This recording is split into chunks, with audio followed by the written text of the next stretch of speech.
que sucede lo que vemos nosotros en el capítulo 3 del versículo 28 en adelante. Capítulo 28, versículo 3 en adelante. ¿Están conmigo? Ya Samuel había muerto y todo Israel lo había lamentado y le habían sepultado en Ramá, su ciudad. Y Saúl había arrojado de la tierra a los encantadores y adivinos. Se juntaron pues los filisteos y vinieron y acamparon en Sunén. Y Saúl juntó a todo Israel y acamparon en Gilboa. Y cuando vio Saúl el campamento de los filisteos, tuvo miedo y se turbó su corazón en gran manera. Y consultó Saúl a Jehová, pero Jehová no le respondió ni por sueños, ni por Urim, ni por los profetas. Entonces Saúl dijo a sus criados: buscadme una mujer que tenga espíritu de adivinación, para que yo vaya a ella y por medio de ella pregunte. Y sus criados le respondieron: he aquí hay una mujer en Endor que tiene espíritu de adivinación. Y se disfrazó Saúl y se puso otros vestidos y se fue con 2 hombres y vinieron a aquella mujer de noche y él dijo: yo te ruego que me adivines por el espíritu de adivinación y me hagas subir a quien yo te dijere. Y la mujer le dijo: he aquí tú sabes lo que Saúl ha hecho, cómo ha cortado de la tierra a los evocadores y los adivinos. ¿Por qué pues pones tropiezo a mi vida para hacerme morir? Entonces Saúl le juró por Jehová diciendo: vive Jehová, que ningún mal te vendrá por esto. Y la mujer entonces dijo: ¿a quién te haré venir? Y él respondió: hazme venir a Samuel. Y viendo la mujer a Samuel, clamó en alta voz, y habló aquella mujer a Saúl diciendo: ¿por qué me has engañado? Pues tú eres Saúl. Y el rey le dijo: no temas, ¿qué has visto? Y la mujer respondió a Saúl. Y la mujer respondió a Saúl: he visto dioses que suben de la tierra. Y él le dijo: ¿cuál es su forma? Y ella respondió: un hombre anciano viene cubierto de un manto. Saúl entonces entendió que era Samuel, y humillando el rostro a tierra hizo gran reverencia. Y Samuel dijo a Saúl: ¿por qué me has inquietado haciéndome venir? Y Saúl respondió: estoy muy angustiado, pues los filisteos pelean contra mí, y Dios se ha apartado de mí, y no me responde más, ni por medio de por esto te he llamado, para que me declares lo que tengo que hacer. Entonces Samuel dijo: ¿y para qué me preguntas a mí, si Jehová se ha apartado de ti y es tu enemigo? Jehová te ha hecho como dijo por medio de mí, pues Jehová ha quitado el reino de tu mano y lo ha dado a tu compañero David. Como tú no obedeciste la voz de Jehová, ni cumpliste el ardor de su ira contra Amalet, por eso Jehová te ha hecho esto hoy. Y Jehová entregará a Israel también contigo en manos de los filisteos. Y mañana estaréis conmigo tú y tus hijos, y Jehová entregará también al ejército de Israel en manos de los filisteos. Entonces Saúl cayó en tierra, cuán grande era, y tuvo temor por las palabras de Samuel, y estaba sin fuerzas porque en todo aquel día y aquella noche no había comido pan. Entonces la mujer vino a Saúl y viéndole turbado en gran manera le dijo: he aquí que tu siervo ha obedecido tu voz y ha arriesgado mi vida y he oído las palabras que tú me has dicho. Te ruego pues que tú también oigas la voz de tu sierva. Pondré yo delante de ti un bocado de pan para que comas a fin de que cobres fuerzas y sigas tu camino. Y él rehusó diciendo: no comeré. Pero porfiaron con él sus siervos juntamente con la mujer y él les obedeció. Se levantó pues del suelo y se sentó sobre una cama.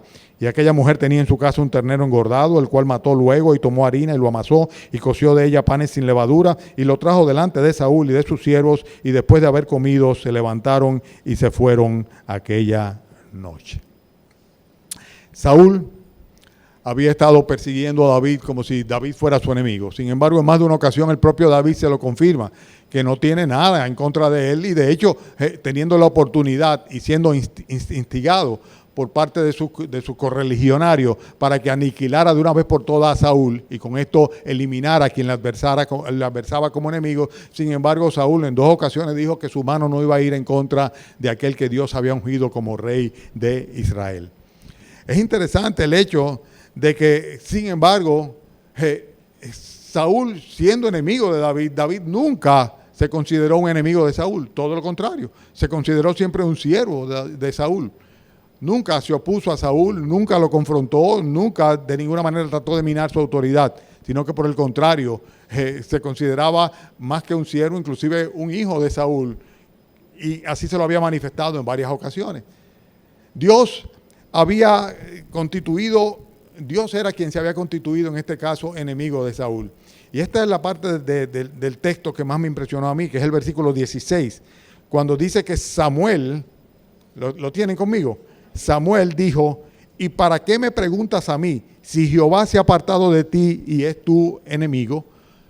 De un momento a otro, Samuel aparece y le dice, me estás invocando y me estás preguntando a mí, pero sin embargo la realidad es que Dios no solamente se ha apartado de ti, sino que es tu enemigo. Y realmente es una cosa terrible tener a Dios como enemigo. ¿Ustedes se imaginan? ¿Ustedes se imaginan lo que es tener a Dios como enemigo?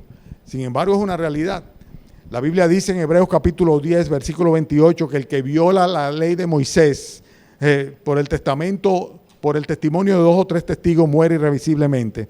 Y entonces dice luego, ¿cuánto mayor castigo pensáis que tendrá o que merecerá aquel que pisoteare al Hijo de Dios, tuviere por inmunda la sangre del pacto en el cual fue santificado, hiciera afrenta al Espíritu de gracia? Y dice luego en el versículo 30 de Hebreos 10, dice, pues conocemos al que dijo, mía es la venganza, yo daré el pago, dice el Señor. Y otra vez, el Señor juzgará a su pueblo. Y termina en el versículo 31, solamente estoy citándolo rápidamente, diciendo, horrenda cosa es caer en manos del Dios vivo.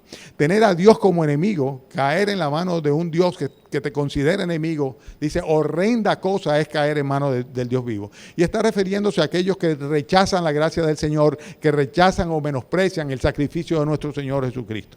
Bien, el hecho es que lo que más me impresionó de este pasaje es como Dios se declara enemigo de Saúl a través de la aparición y la profecía que Samuel, aún después de muerto, está dándole como consecuencia de la invocación que él había hecho a través de una divina, de una medium, ¿verdad? Entonces vemos acá que esta realidad se manifiesta porque sencillamente Saúl había colmado, por así decirlo, la paciencia del Señor. Los motivos por los cuales Dios era enemigo de Saúl son muy evidentes. En primer lugar, Saúl había menospreciado el favor de Dios, la gracia de Dios. Dios había escogido a Saúl, no obstante el hecho de que él no venía de ninguna familia preeminente. De hecho, Saúl era un benjamita y el Mesías no vendría a través de Saúl, sino que vendría a través de la familia de Judá, de la descendencia de Judá, no de Benjamín. Consecuentemente vendría a través del propio David. O sea que, sin embargo, Dios le concedió el privilegio de ser el primer rey de Israel. No solamente eso, sino que lo dotó de una serie de favores y dones. En ocasiones inclusive vimos a Saúl profetizando la palabra del Señor. Pero sin embargo, todo esto fue algo que él no supo estimar, que no supo aprovechar.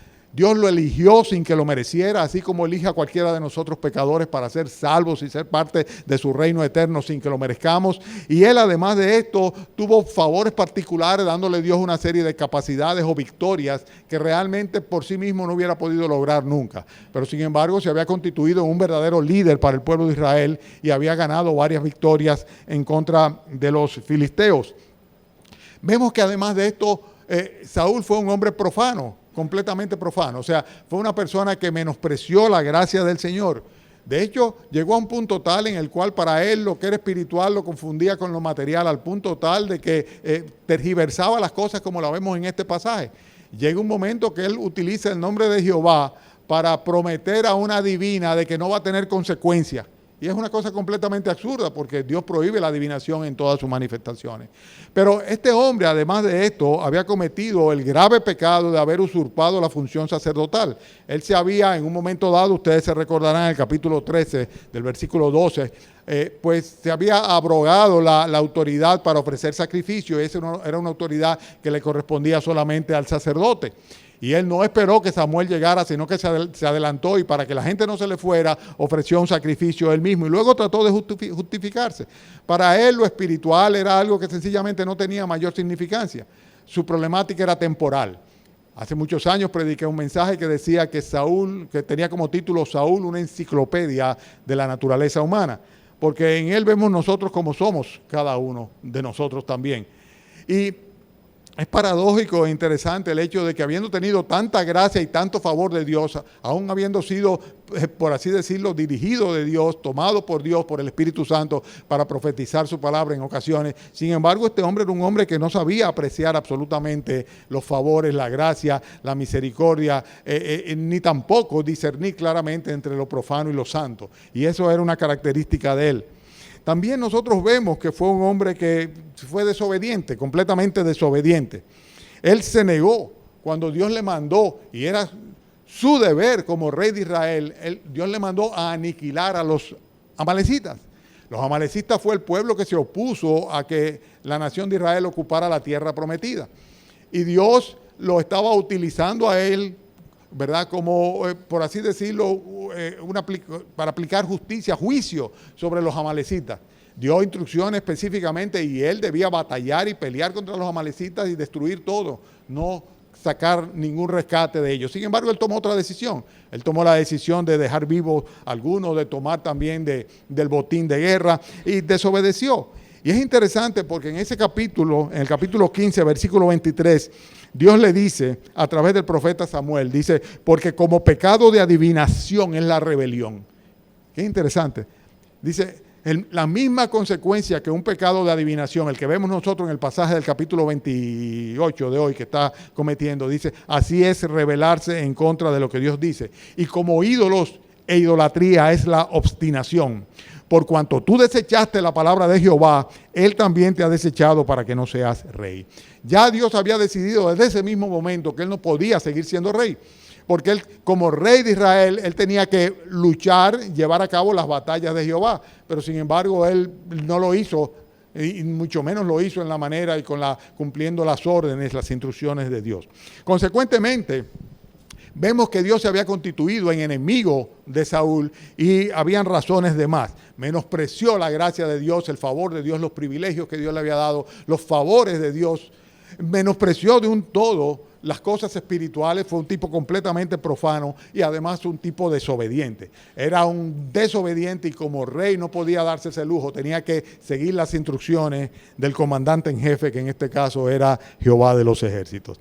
Además de esto vemos en Saúl otra característica. Estamos tratando de analizar cuáles son los motivos por el cual el Señor un día dice, y lo hace aquí a través del profeta Samuel en una aparición, le dice, Dios es tu enemigo. Tenía a Dios de enemigo. Y el motivo que sigue, otra razón, sin lugar a duda, tenía que ser por el hecho de que se había convertido en un hombre sumamente soberbio. La Biblia dice que Dios a los soberbios y a los altivos los aparta de sí, ni se acerca a mirarlo, ¿verdad? A los humildes le da su gracia, pero a los altivos, dice, lo mira de lejos.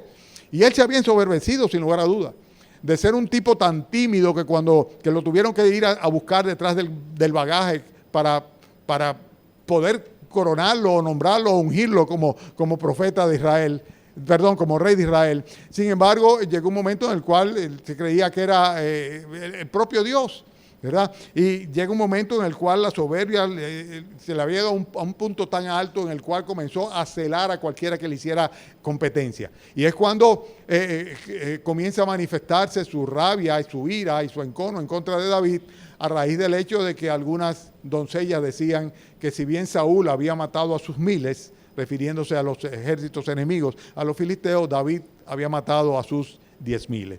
Y llegó un momento en que dijo, no, este es el hombre que me va a quitar el reino. Y comenzó a ver a David con malos ojos. Era un hombre soberbio, un hombre tan soberbio que la maldad ocupó completamente su corazón.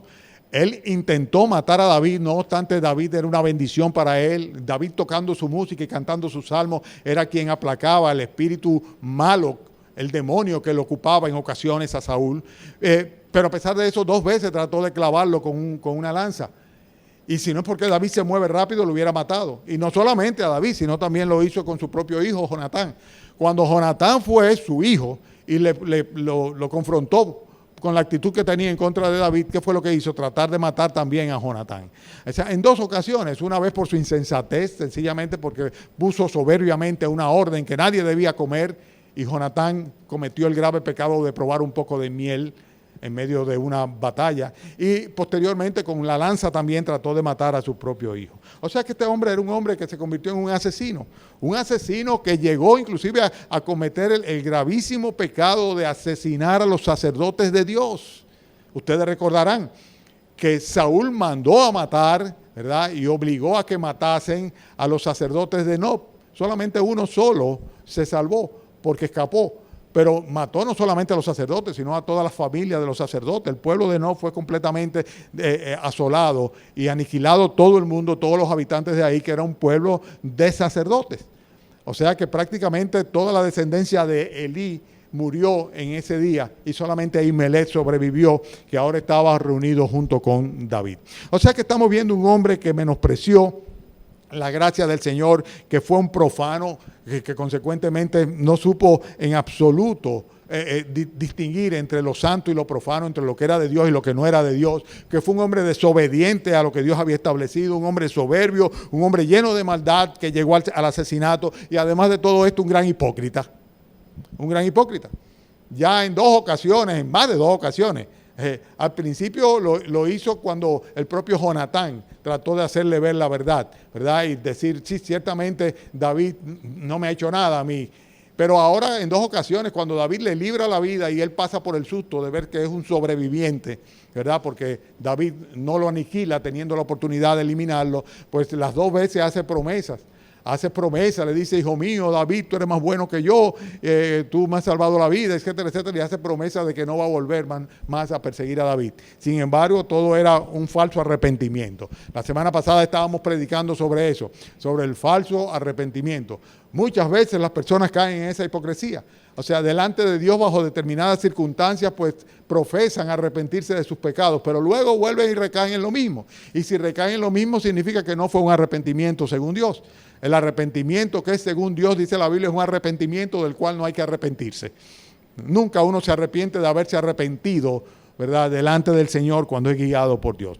También, otro de los motivos, sin lugar a duda, por lo cual Dios se había declarado enemigo de Saúl, no Saúl enemigo de Dios, sino Dios enemigo de Saúl, es por el hecho de que él había conscientemente desobedecido la palabra de Dios. Y esto va en aumento siempre. Si tú desobedeces un principio fundamental, ¿verdad?, de la palabra de Dios, óyeme, no te quepa duda que tú vas a ir escalonando y subiendo en tu desobediencia al punto tal en que te vas a constituir en un adversario directo de Dios.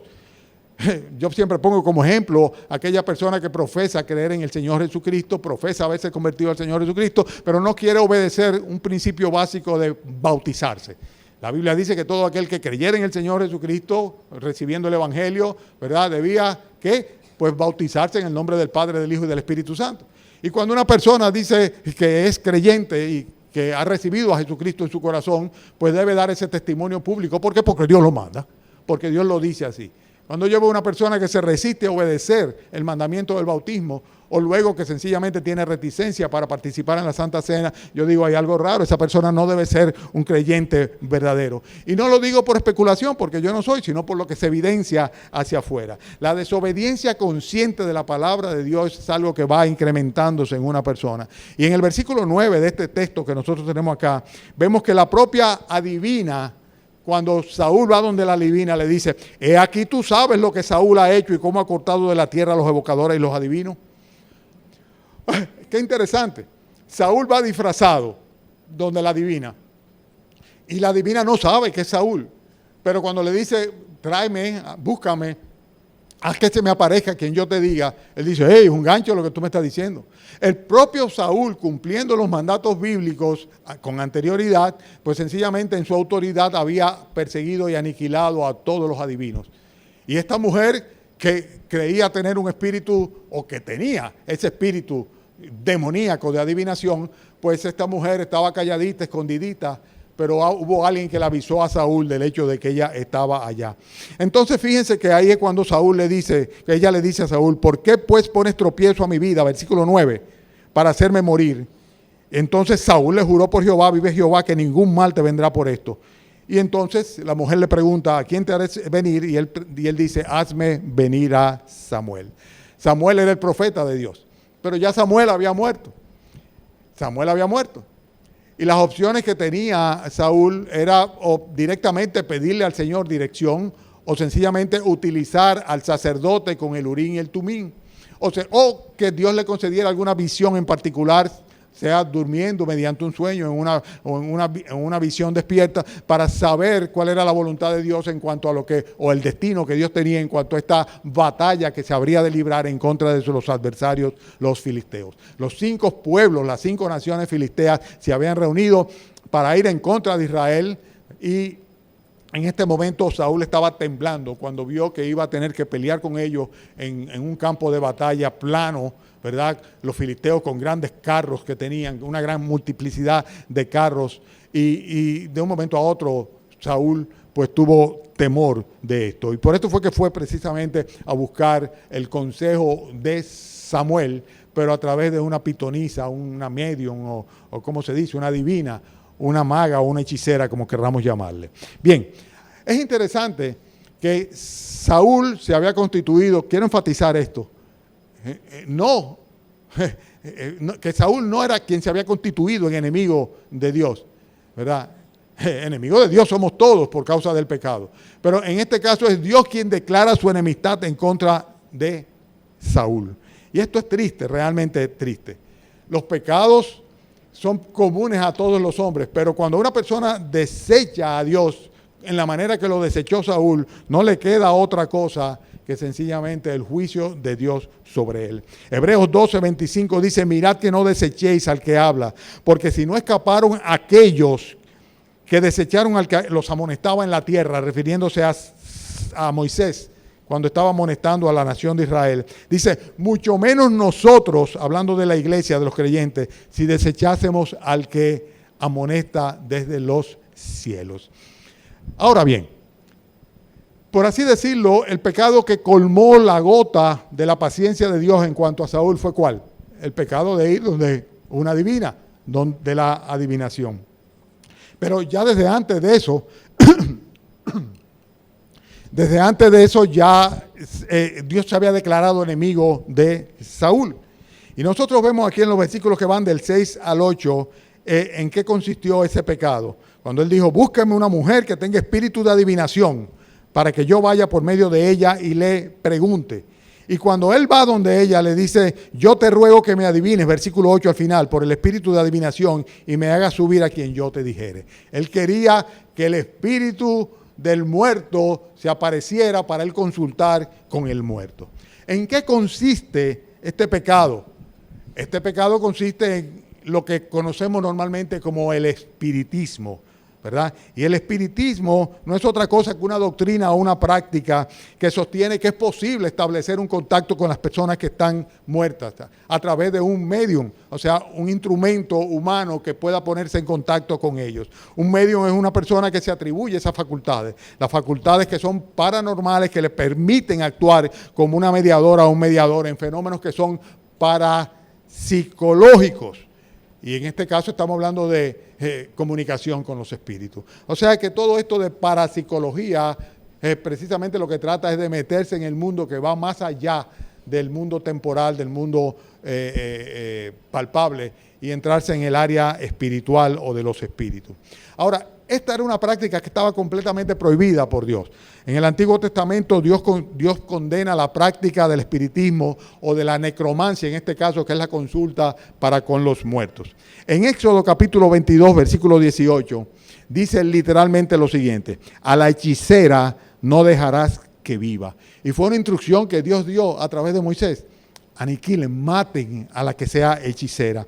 Levítico capítulo 19, en el versículo 31, dice, no os volváis a los encantadores ni a los adivinos, no los consultéis contaminándoos con ello, yo Jehová vuestro Dios. Y en Deuteronomio capítulo 18, el Señor le advierte a Josué cuando van a entrar en la tierra prometida y le dice, cuando entres a la tierra que Jehová tu Dios te da, no aprenderás a hacer según las abominaciones de aquellas naciones.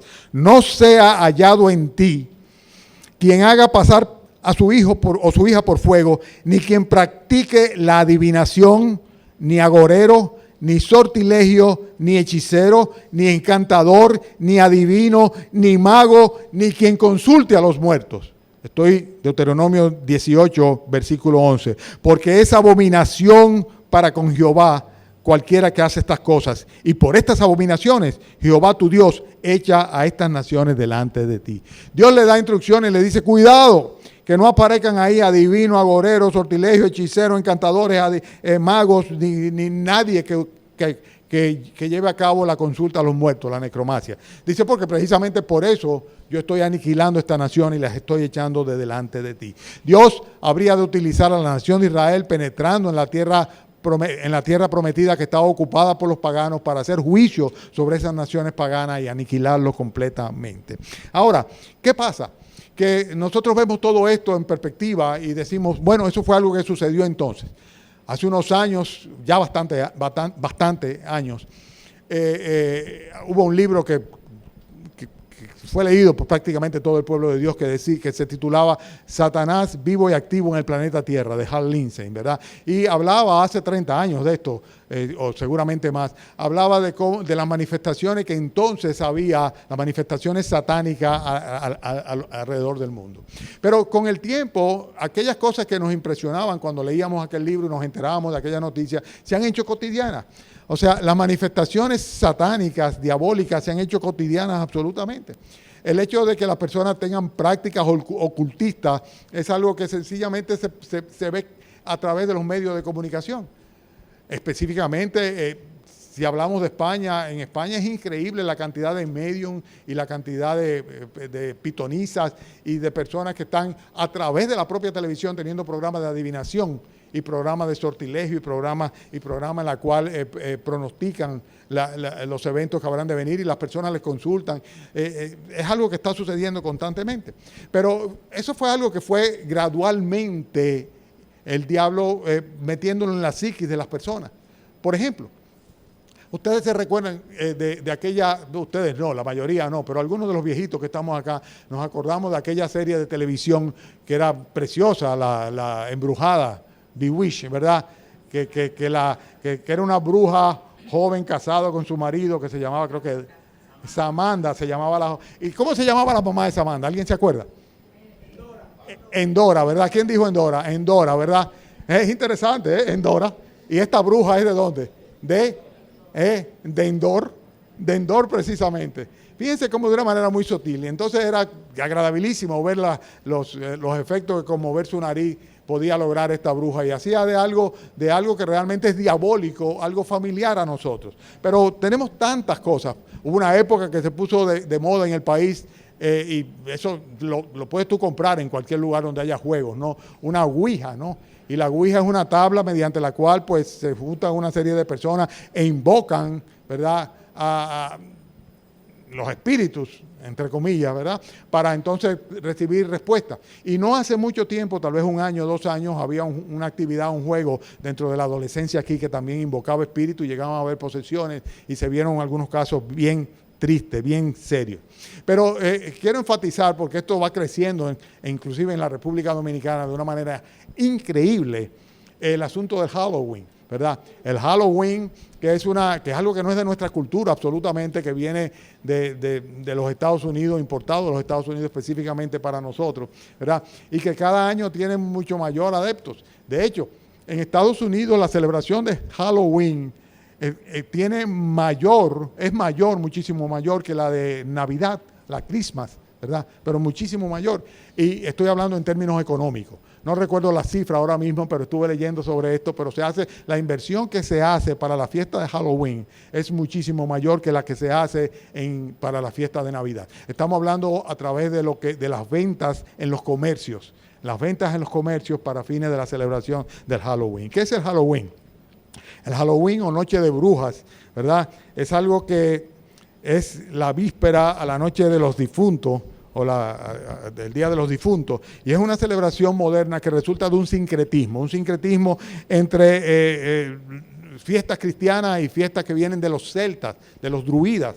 O sea, es una celebración originalmente de los celtas, completamente pagana. Se celebra el día 31 de octubre. O sea que nosotros vemos cómo el espiritismo ha ido penetrando. Y hoy día nosotros mismos, si nos descuidamos, terminamos poniendo adornos de Halloween, ¿verdad? Y en México, por ejemplo, la celebración del Día de los Muertos es algo apoteósico, donde hacen inversiones tremendas también. Y hay todo un culto a los muertos, ¿verdad?, que se manifiesta tremendamente. Se trata de un sincretismo religioso sobre la cual la Iglesia Católica, que no solamente es cómplice, sino artífice de ella, y en muchos de los casos, pues une fiestas religiosas con estas celebraciones. Por ejemplo, nosotros vemos que hoy día la práctica del satanismo es algo que prácticamente pasa desapercibido porque se disfraza. Estaba conversando con una funcionaria de banco, ¿no? Y ella fue creo que al otro día del evento que se sucedió en Las Vegas, donde un tipo cogió y mató 50 y tantos, ¿verdad? Y una cantidad enorme también de heridos, etcétera, etcétera. Y ella estaba ese día impactada por la noticia y me decía, ¿cómo es posible que esas cosas estén pasando? ¿Qué es lo que está pasando? Y yo no sé si ustedes le hubieran respondido igual que yo, pero yo no tenía ningún tipo de reserva ni lugar a duda. Le dije, eso es simplemente posesiones demoníacas.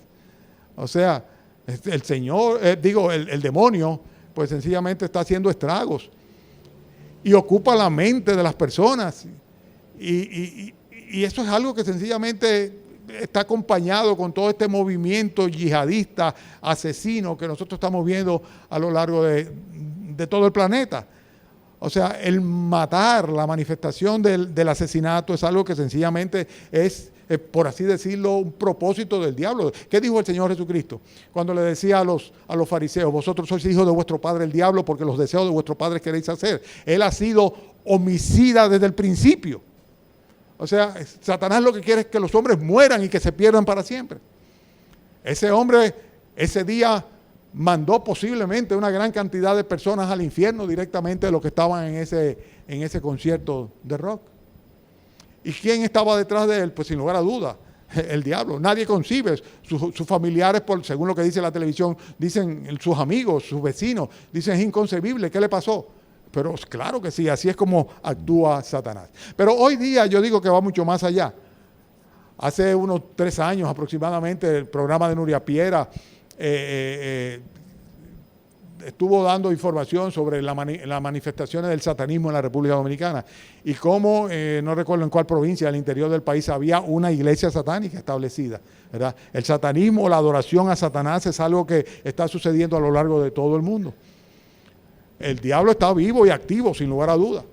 Y la brujería, la hechicería, la magia y el encantamiento es algo que ha estado desde el principio, desde las etapas más remotas, ha estado presente. De hecho, cuando el cristianismo emerge en Europa, ¿verdad?, cuando el Imperio Romano adopta el cristianismo como religión, se produce una persecución terrible en contra de todos los brujos y los hechiceros en toda Europa, en todo el Imperio Romano. Pero estas manifestaciones, la brujería, la hechicería, la magia, el encantamiento, todas estas cosas son cosas que están presentes hoy día. Y aquí en nuestro país siempre ha habido y hay todavía muchas personas que practican estas cosas. La necromancia en particular es la consulta a los muertos, a los espíritus de los muertos. Yo recuerdo de una tía anciana que yo tenía cuando yo era niño, una tía abuela, ¿verdad?, que ella pues tenía comunicaciones con los muertos, algo similar a lo que vimos en aquella película de La Casa de los Espíritus, ¿se recuerdan? ¿Verdad? Aquella película de la novela de Isabel Allende que habla, yo estoy hoy hablando de muchas cosas diferentes, ¿verdad? Pero es que son cosas cotidianas. Y es una obra que fue elogiada, premiada y llevada a la pantalla también. La Casa de los Espíritus, manifestaciones espirituales a través de la invocación, la consulta y la aparición de los muertos. Nosotros vemos aquí, versículo 11, que la mujer le preguntó, ¿a quién te haré venir? Y él respondió, hazme venir a Samuel. Viendo la mujer a Samuel, pegó un grito. Dice, clamó en alta voz.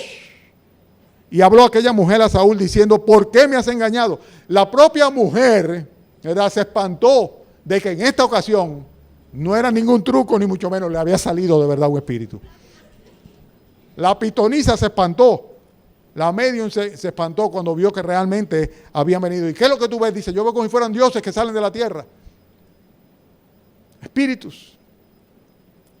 Y en este caso identificó claramente un señor anciano que andaba con un manto en particular. Dice versículo 15, Samuel le dijo a Saúl, ¿por qué me has inquietado haciéndome venir? Y Saúl respondió, Estoy muy angustiado, pues los filisteos pelean contra mí. Dios se ha apartado de mí y no me responde más, ni por medio de profeta, ni por sueño, ni por medio de profeta, ni por sueño. Por eso te he llamado, para que me declares qué tengo yo que hacer. Ahora, este pasaje levanta una serie de interrogantes. La primera de ellas es la siguiente: ¿pueden los muertos regresar y aparecerle a los vivos? La respuesta es categórica: no.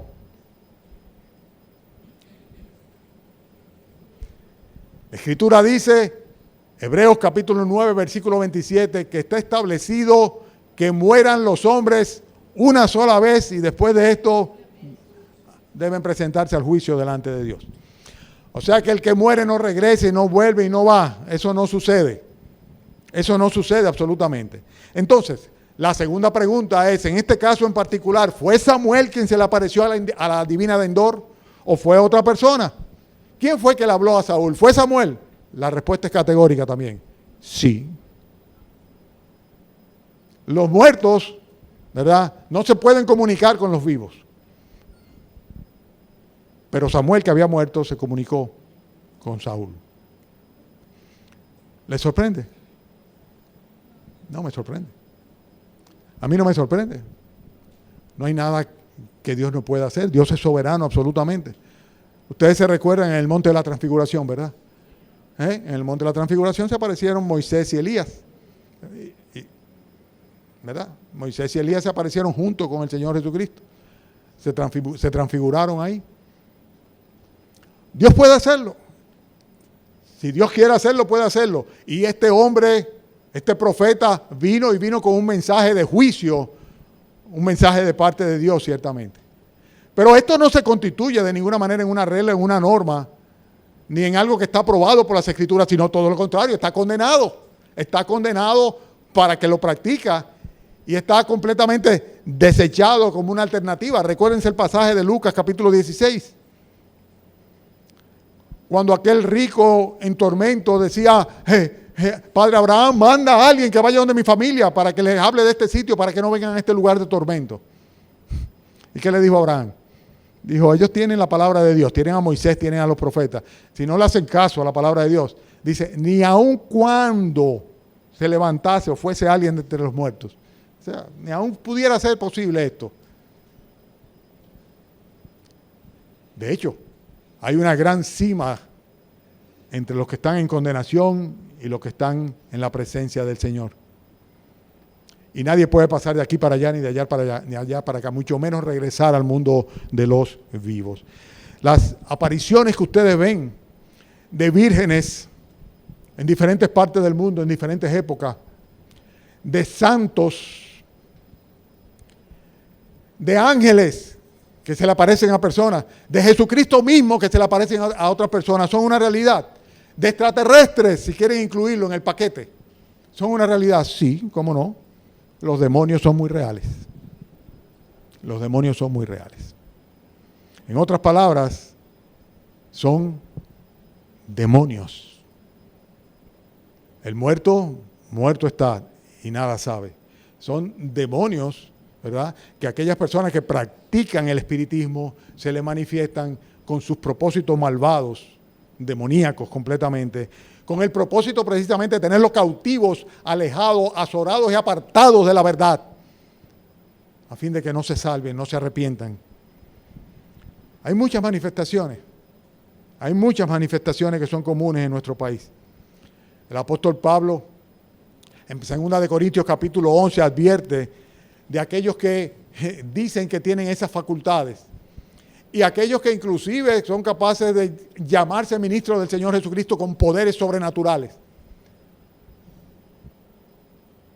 Esta mañana precisamente un hermano me mandó por casualidad un video donde vemos a algunos de estos apóstoles, ¿verdad?, que dicen que ellos tuvieron visiones y que recibieron un poder especial Y hablando de ellos, en 2 Corintios capítulo 11, dice el apóstol Pablo, estos son falsos apóstoles, obreros fraudulentos, que se disfrazan como apóstoles de Cristo. Y no es maravilla, porque el mismo Satanás se disfraza como un ángel de luz. Así que no es extraño que también sus ministros se disfracen como ministros de justicia, cuyo fin será conforme a sus obras. El diablo se disfraza, no digo yo de Samuel o de lo que fuera. En este caso, Dios dice la palabra que hizo que Samuel fuera y le diera un mensaje de parte de Dios. Pero es una excepción completamente. No vemos ese patrón en las Sagradas Escrituras. Por eso son engañadores, ciertamente. Aquí celebramos, por ejemplo, en la República Dominicana el culto al varón del cementerio. ¿Ustedes han oído de eso? En todos los cementerios, donde está la primera tumba y la cruz mayor, pues ahí se celebra este culto. Y este culto del varón del cementerio no es otra cosa que la sincretización católica romana, ¿verdad? De Elías y Santa Marta. O sea, es la adoración a María y a Elías y a Santa Marta, en la cual se hace una invocación. Voy a leer lo que tengo acá, para ser más preciso. Dice, el varón del cementerio es la primera persona en ser enterrada en un cementerio. Si es hombre, adquiere el nombre de varón, y si es mujer, varonesa. En nuestro país, la República Dominicana, el varón del cementerio se encuentra sincretizado con la imagen de Elías en el Monte Carmelo y su compañera Santa Marta, la cual se le llama la dominadora. En el cementerio, en la cruz mayor, es donde siempre se realiza el culto. Las horas en que el varón concede las peticiones que se le hacen al varón del cementerio, son a las 12 de la noche los martes y los viernes. Rezando un Ave María, un Padre Nuestro, se lleva como pago al varón 3 túbanos, 3 velas negras, un refresco rojo, una botella de café amargo, un pollo pinto, una gallina negra, todo esto de acuerdo a la petición que se va a realizar. Al pedirlo, se hace un pacto con el varón para que conceda un zombe o petró, que es el muerto que se desea llamar. Eso es necromancia. Es necromacia sin lugar a dudas. Y aquí no hay un cementerio que no tenga esto. Ustedes lo ven, la primera tumba casi siempre que está delante, ustedes ven los velones y resulta que durante las noches se hacen estos cultos. La santería es algo que también nosotros de una manera muy sutil hemos ido aceptando como parte de la religión, sobre todo de la religión oficial. Y la santería no es otra cosa que un conjunto de sistemas religiosos que funden las creencias católicas romanas con la africana. Es un sincretismo realmente. Les pongo una ilustración de esto. La acabamos de ver hace un par de semanas. La celebración de San Miguel. ¿No se recuerdan? La celebración se reseñó a través de las noticias en televisión y también a través del periódico. O sea, esta celebración que conmemora la fiesta de los 3 arcángeles. Voy a leer también lo que tengo acá. Actualmente, en la fecha 29 de septiembre, la Iglesia Católica conmemora a los 3 arcángeles, Miguel, Gabriel y Rafael. Pero esto es producto de la decisión de Juan Pablo II, que fusionó en una sola fiesta la fiesta de los 3 arcángeles, que cada uno de ellos tenía su fiesta un día en particular. O sea que el día de San Miguel ahora se está celebrando el día de los 3 arcángeles, Miguel, Gabriel y Rafael. La fecha de San Miguel en la República Dominicana es una de las fechas más apoteósicas, tanto para los devotos católicos como para los seguidores de la 21 División. No sé lo que es la 21 División. La gente sale a la calle vestida de verde y rojo y de uno de estos colores como consigna y saludo devocional hacia el santo, quien es el patrono del Ejército Nacional y de la policía. San Rafael, de la policía y del Ejército San Miguel. El fervor es tan grande que masas y multitudes se reúnen alrededor de la antigua iglesia colonial de San Miguel, ubicada en la zona colonial, una de las iglesias más antiguas dedicada al Santo de América. Bueno, en el sector de San Miguel se celebró, hace 2 semanas se celebró esto. El vudú mismo, el vudú es también una invocación de muertos, sin lugar a dudas. Es una combinación de lo que es la brujería, que viene del África, con elementos que han sido traídos de los ritos católicos.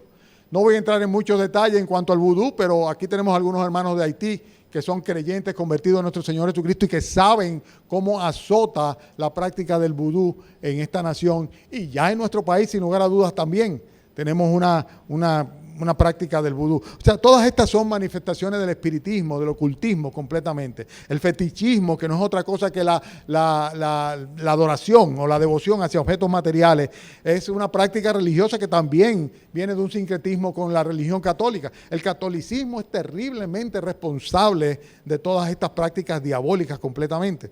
Se considera que una serie de objetos tienen poderes o particularidades, o vamos a llamarle que tienen la capacidad de otorgar o de proteger a aquellos que lo tienen. Y es lo que pasa con el asunto de la adoración a las imágenes, ¿verdad? Personas que tienen una medallita, que esa medallita es que le protege, ¿no? Ya no se utilizan los escapularios, pero antes ese era el propósito de los escapularios también, ¿verdad? Y habían otras cosas también que se utilizaban para esto.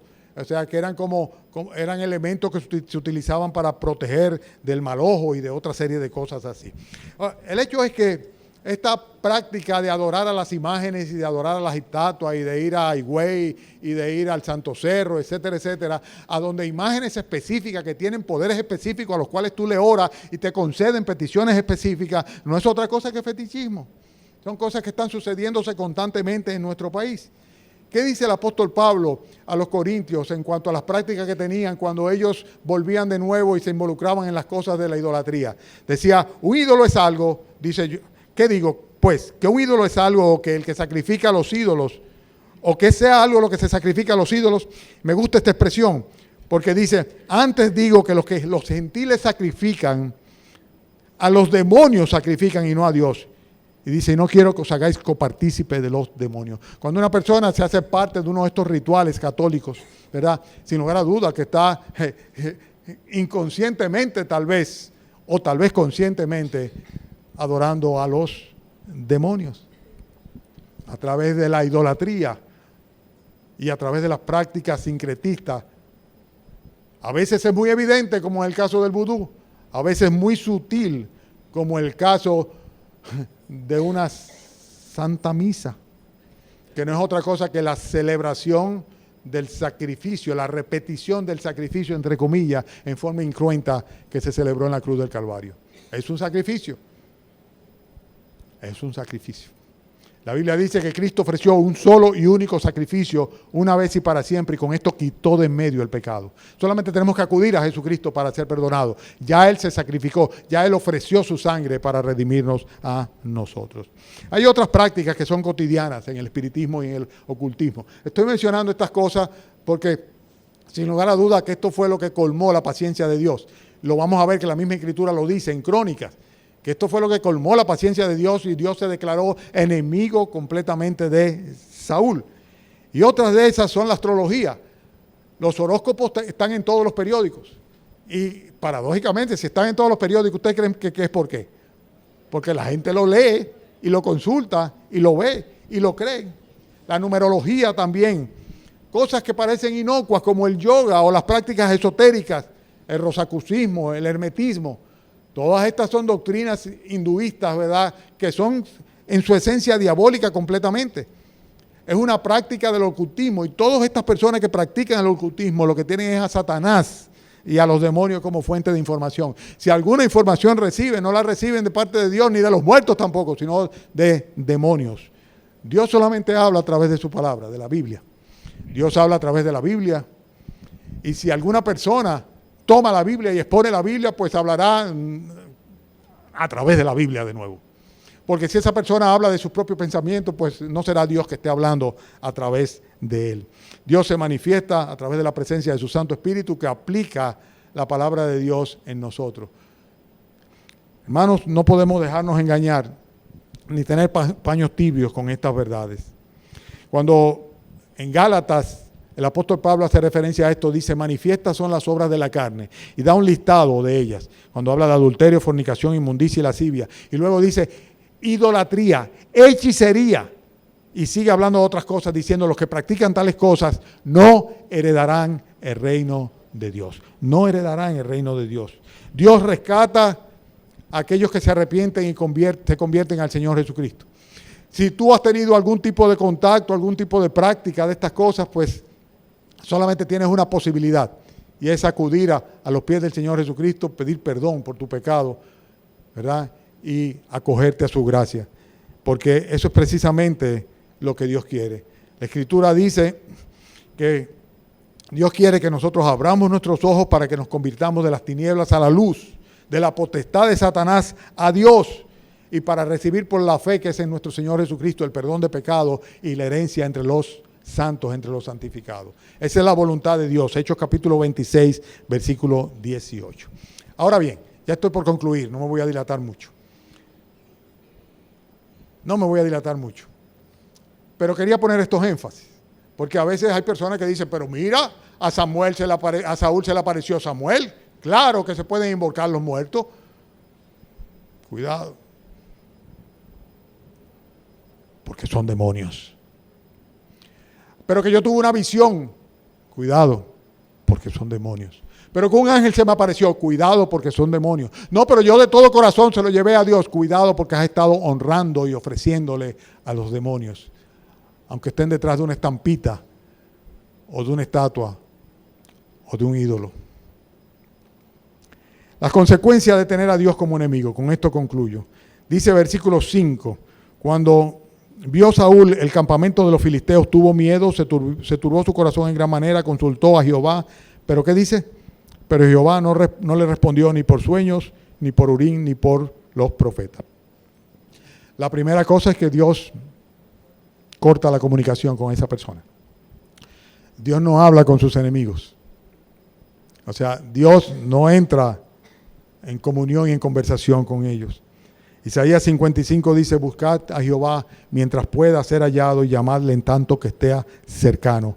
Deje el impío su camino, el hombre inicuo sus pensamientos, vuelva hacia Jehová, el cual tendrá de él misericordia, el Dios nuestro, el cual será amplio en perdonar. La primera manifestación, la primera consecuencia es que sencillamente se pierde la comunicación con Dios. Si Dios te tiene por enemigo, te cierra la comunicación.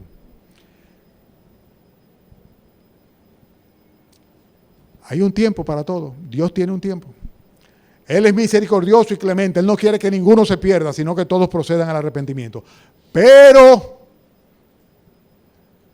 si como Saúl tú perseveras en hacer el mal, en desobedecer, si tú te llenas de soberbia, si en ti suceden todas estas cosas que se evidenciaban en él como la actitud profana ante las cosas espirituales, las cosas de Dios, si caes en una hipocresía religiosa, ten cuidado porque Dios puede sencillamente cerrar absolutamente su comunicación contigo y no darte más oportunidad para que tú le escuches y puedas arrepentirte de tus pecados y ser salvo.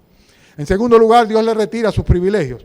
El versículo 16, cuando Samuel le dice, ¿para qué me preguntas a mí si Jehová se ha apartado de ti y es tu enemigo? En el 17 le dice, Jehová te ha hecho como dijo por medio de mí, pues Jehová te ha quitado el reino de tu mano y lo ha dado a tu compañero David.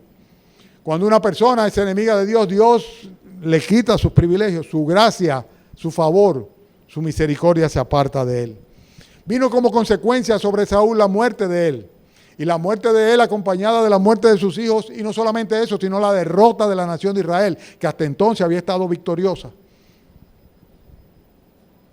Los filisteos habrían de ganar esa batalla. Vamos a verlo la semana que viene, la manera como Saúl y el ejército de Israel es aniquilado y es muerto Saúl y sus hijos también en esa batalla que se va a librar.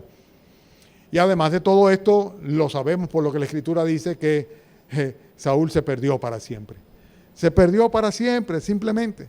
En Crónicas dice, así murió Saúl por su rebelión, Primera de Crónicas 10:13, con que prevaricó contra Jehová, contra la palabra de Jehová, la cual no guardó, y porque consultó a una divina y no consultó a Jehová. Por esta causa lo mató y traspasó el reino a David, hijo de Isaí.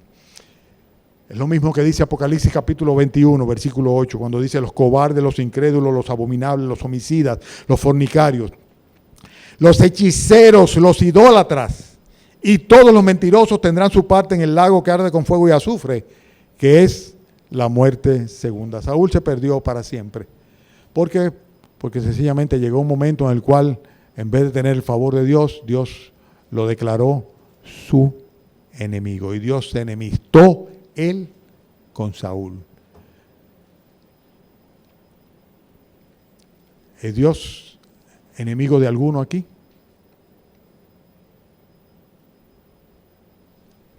¿Tienes tú a Dios como enemigo? el pecado nos convierte en enemigos de Dios. De ahí el mensaje del apóstol Pablo cuando hablaba del Evangelio. Él decía que Dios había reconciliado al mundo consigo mismo a través del sacrificio de nuestro Señor Jesucristo. Y que precisamente Él tenía entre sus responsabilidades, o su responsabilidad fundamental, era anunciar el Evangelio de la reconciliación con Dios. El pecado no es enemista de Dios. Saúl fue declarado enemigo de Dios por Dios como consecuencia de que una vez y otra vez y otra vez pecó, menospreciando a Dios, menospreciando la palabra de Dios, desechando el favor y la gracia de Dios. Y llegó un momento en el cual el Señor dijo, ya. Y fíjense cómo fue declinando hasta el punto de llegar a sustituir a Dios por la invocación de los espíritus, de los muertos, de los demonios. Qué triste. Pero si hay un enemigo de Dios, tiene esperanza aquí. ¿Cómo? Arrepintiéndose de sus pecados, aceptando la palabra de la reconciliación, viniendo a los pies de nuestro Señor Jesucristo, reconciliándose con Dios. Leo este pasaje que es precioso. Dice, Dios estaba en Cristo reconciliando consigo al mundo, no tomándole en cuenta a los hombres sus pecados, y nos encargó a nosotros la palabra de la reconciliación. Así que somos embajadores, los cristianos, Pablo decía del mismo, en el nombre de Cristo. Como si Dios rogase por medio de nosotros, os rogamos en el nombre de Cristo, reconciliaos con Dios. Al que no conoció pecado, por nosotros fue hecho pecado, hablando de Cristo. Al que no conoció pecado, por nosotros fue hecho pecado, para que nosotros fuésemos hechos justicia de Dios en Él. Para que nosotros seamos justificados por Dios en nuestro Señor Jesucristo. Cristo tomó nuestro pecado y nosotros tenemos la oportunidad de reconciliarnos con Dios, pidiendo perdón a Dios, humillándonos delante de Él y abandonando de una vez por todas el pecado. Eso es lo que Dios quiere de cada uno de nosotros. Horrenda cosa es caer en manos del Dios vivo, dice la Escritura. Cuando Dios dice, ya se acabó, tú eres mi adversario, tú eres mi enemigo, ya no hay ninguna esperanza como no la hubo ya para Saúl. Vamos a orar, hermano. Padre, rogamos a ti, Señor, que en este grupo que estamos aquí reunidos, independientemente de lo que haya sido nuestras vidas, en la actualidad, Señor, tú no declares a ninguno, Señor, enemigo tuyo. Padre, por el contrario, Señor, a pesar de que nosotros nos comportamos como enemigos y el pecado nos enemista de ti, oh Señor, a pesar de eso, tú enviaste a tu Hijo Jesucristo a morir por nuestros pecados. Y gracias, Señor, porque en el Evangelio tú reconcilias al mundo contigo mediante la sangre de Cristo. Y nos ofreces la oportunidad de venir a cuentas contigo, abandonando nuestros pecados y tener el perdón y la vida eterna que no merecemos y que tú gratuitamente nos regalas. Oh Señor, ten misericordia de esta nación. Oh Padre, en las noticias diarias vemos la obra de Satanás destruyéndola, destruyendo vidas jóvenes, Señor, con un suicidio que va en aumento, Señor, con crímenes espantosos entre personas que una vez se manifestaron amor, con parricidas y homicidas, Señor, y matricidas, con violaciones y abusos, Señor, con tanta maldad, Señor, con tanta droga, Señor, que domina, Padre, las mentes, las voluntades, Señor, de aquellos que se vuelven vulnerables, Señor, a Satanás y sus demonios. Oh Padre, la corrupción, que no es otra manifestación, no otra cosa que la manifestación de la maldad, Señor, del egoísmo. Oh Padre, ten misericordia de esta nación, Señor. Mira a tu pueblo, Señor, sabemos que dices tú que al que es tuyo el maligno no puede tocarle, Señor. Pero Padre, sufrimos viendo estas cosas. Oh Padre, el catolicismo sigue, Señor, engañando a muchos, Padre. Sigue llevándolo a la adoración a los ídolos, Señor, a las estatuas, a las imágenes. Oh Padre, Satanás sigue disfrazándose como un ángel de luz a través de iglesias que se llaman cristianas, Señor, y donde tu Santo Espíritu no mora, Señor, donde tu palabra no es honrada. Oh Padre, ten misericordia de esta nación, Señor. Porque cosas que nos parecen fantásticas, Señor, fantasmagóricas, espeluznantes, Señor, son una realidad en medio nuestro. Ten misericordia, Señor. Y no permitas, Padre, que se pierdan las almas de los dominicanos ni de los haitianos, Señor. No permitas que Satanás siga haciendo estragos en medio nuestro, Señor. Clamamos por tu pronta venida, Señor Jesucristo.